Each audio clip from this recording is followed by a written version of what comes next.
Now we've all heard of, a 6 in an over, maybe 2, 3, 4. Take a look.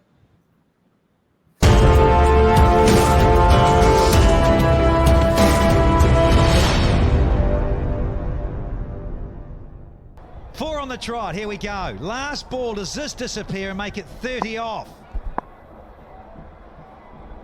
Third man finally got man at backward point as well inside the circle. Oh! Has he got it? Ah, you betcha! 5 sixes in a row to ruin the figures of Alzarri Joseph. 30 off it, he goes 2 for 43. It's 181 for 4 now.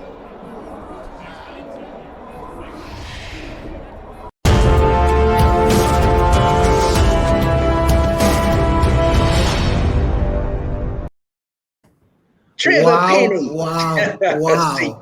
5 sixes in an over. Danny, what was going through your mind? What was happening then as it was happening live? Going through the mind of Trevor Penny too, the poor bugger, the coach who Moods played a lot of cricket with, was just ripping his hair out. But look, if you don't get it right, and we know what a wonderful swinger of the blade that DJ Bravo is. I mean, you give him a sniff of the ball in that sort of area, and that one he plays it is so calypso, that inside-out sort of one over extra cover. This one goes over mid-wicket over the cow corner. But Moods and I love watching when he does get it sweet and the bowler's slightly off, looking for a Yorker, that beautiful Caribbean flare off the back foot over cover, extra cover. I think he might have hit a couple of those earlier in the over.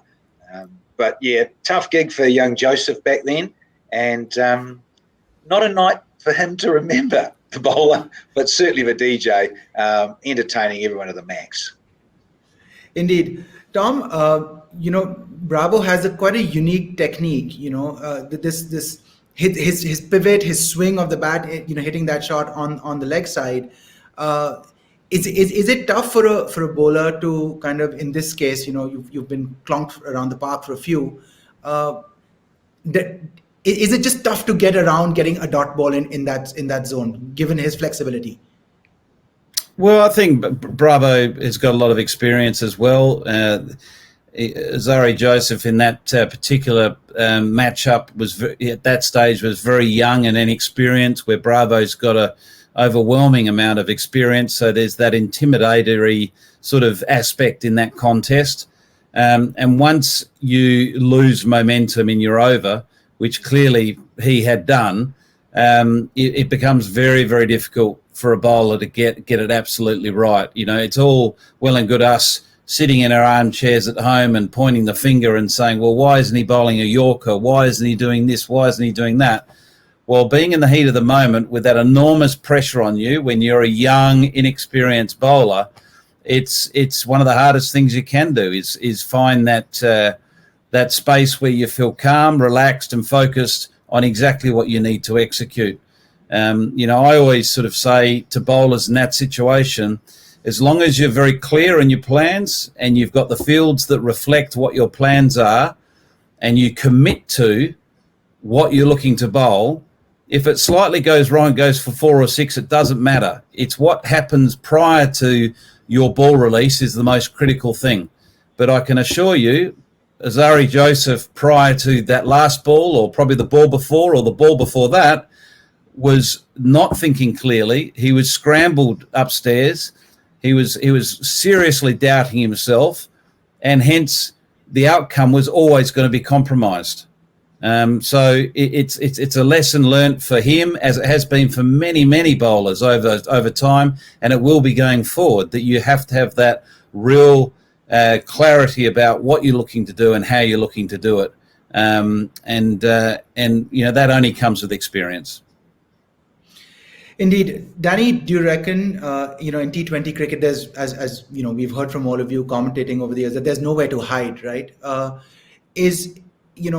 After 2 or 3 sixes, bowlers rattled, do you think that Bravo would have been able to sense and pick that up and then kind of, take the momentum forward and stamp his authority on that over?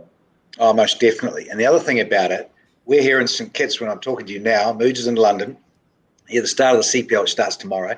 we're at Warner Park, where that was unfolding. Now, also, when you watch that footage, if we want to rip it through again, is the breeze is coming from left to right, and it's the prevailing wind. So that's where the ball ended up heading. So he went with the breeze, and it actually just aided so much in Bravo's favour.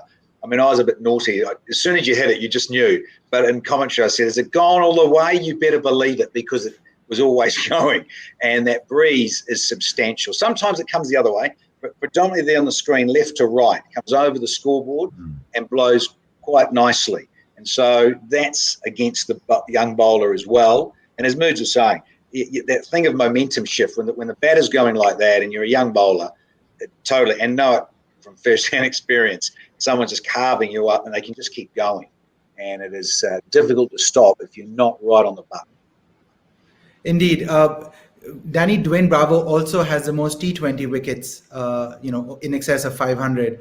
Just the fact that, he can take so many wickets and bat like this is why this, is such an awesome moment, and why he's such a valuable player. Right. So we'll move on to a fan question now from Wayne Tambling. And the point is 5 sixes in 5 different areas, all in the same over. Danny, how special was it to be a commentator for this magical moment of CPL 2018? And would you want to own this Rario Black moment? Well, Wayne, they're handing it to me. I'm just going to get right out of the blocks, but they're gifting me this. That's how much they love me here at Rario. They're giving it to Moods and I. We're getting a little special pack because we deserve it. We've been here a while, haven't we, Moods? We've done a lot.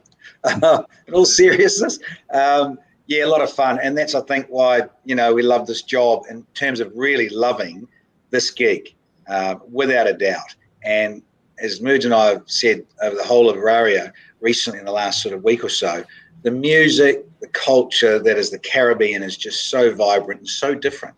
And as Moods also said, each franchise has its own uniqueness. And this one truly is. It'll be a little bit frustrating and sad, sure, but we're going to make the most of it. We're going to have a treat. I'm going to let Rario listeners in onto something here. The Combox at night's going to be a little different, just to rev things up a little and have a bit of fun.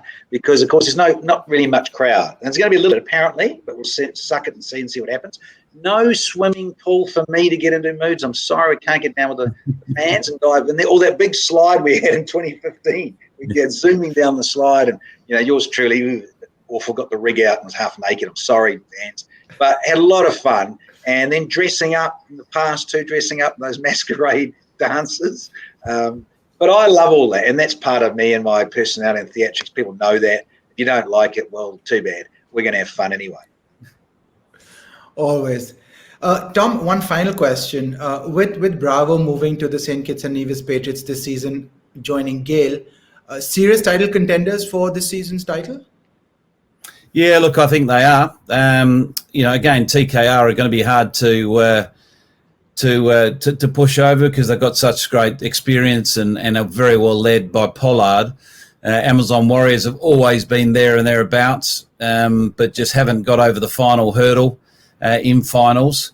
But there's no doubt St. Kitts are a stronger squad this year with the inclusion of Bravo and his leadership. That goes a long way. So look out for them. I think they're a side that will be competing at the back end of the tournament.